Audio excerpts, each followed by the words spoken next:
प्रिय विद्यार्थियों, आज हम लोग कहानी के संबंध में चर्चा करेंगे।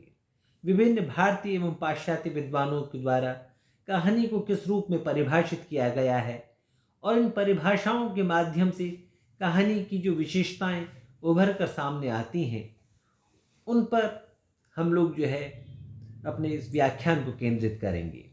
देखिए, कहानी का यूँ तो सामान्य अर्थ कहना होता है, किंतु आज हिंदी साहित्य में ये शब्द विधा विशेष के लिए रूढ़ हो गया है। अतः यहाँ पर कहानी का विवेचन एक साहित्य की विधा के रूप में हम लोग कर रहे हैं।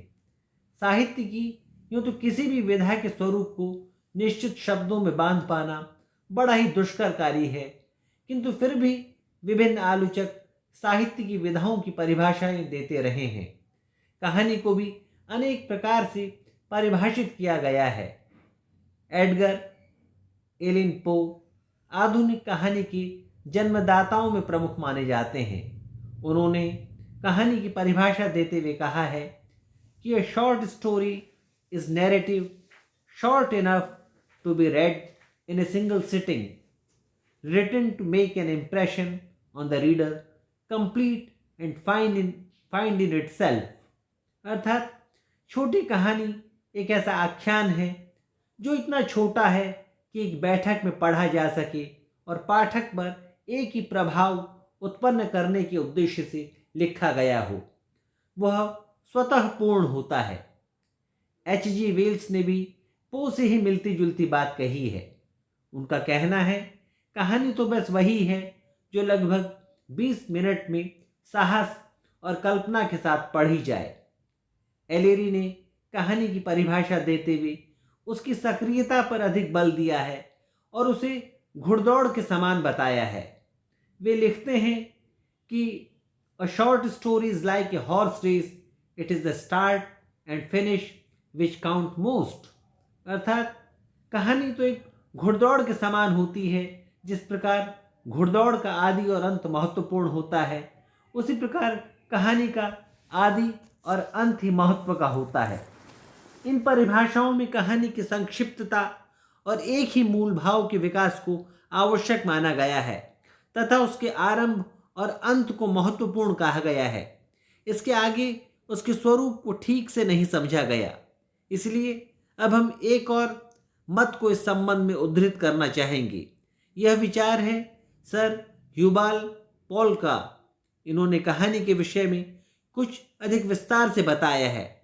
पोल के अनुसार छोटी कहानी एक ऐसी कहानी होनी चाहिए जिसमें घटनाओं, दुर्घटनाओं, तीव्र कार्य व्यापार और कौतूहल के माध्यम से चरम सीमा तक संतोषजनक पर्यवसान तक ले जाने वाले अप्रत्याशित विकास का विवरण हो।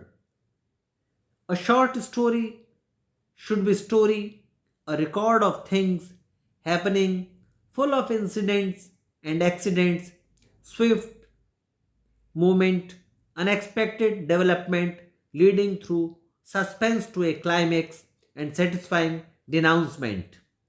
अब इन पाश्चात्य विद्वानों के मतों को जानने के पश्चात भारतीय विद्वानों का कहानी संबंधी जो दृष्टिकोण है, उस पर भी विचार कर लेना जरूरी है।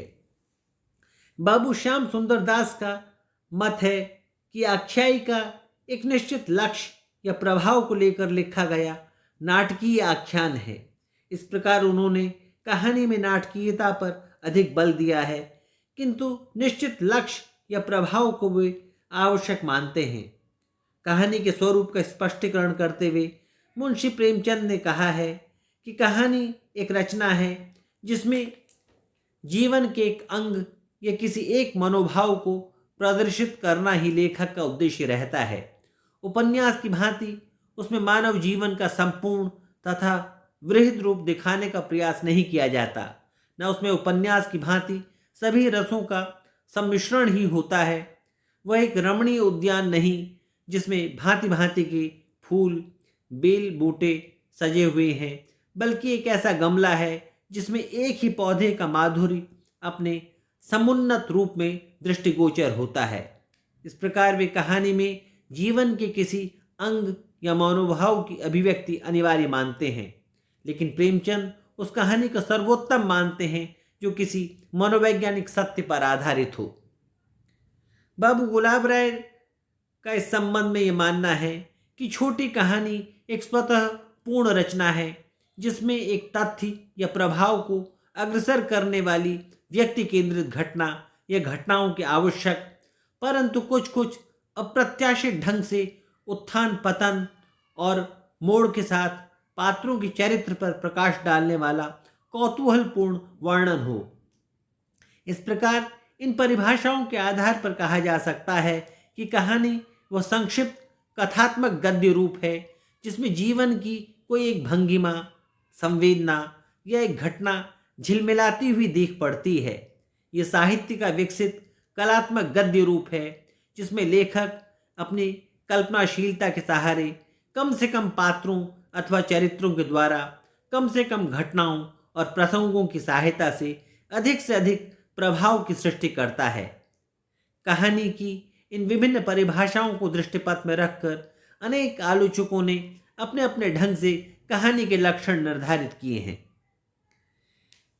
एक तो ये कि कहानी में एक तथ्यता होती है, एक घटना, आत्मा की एक झलक, एक मनोवैज्ञानिक सत्य का प्रदर्शन जो भी हो वह एक हो, विविध ना हो।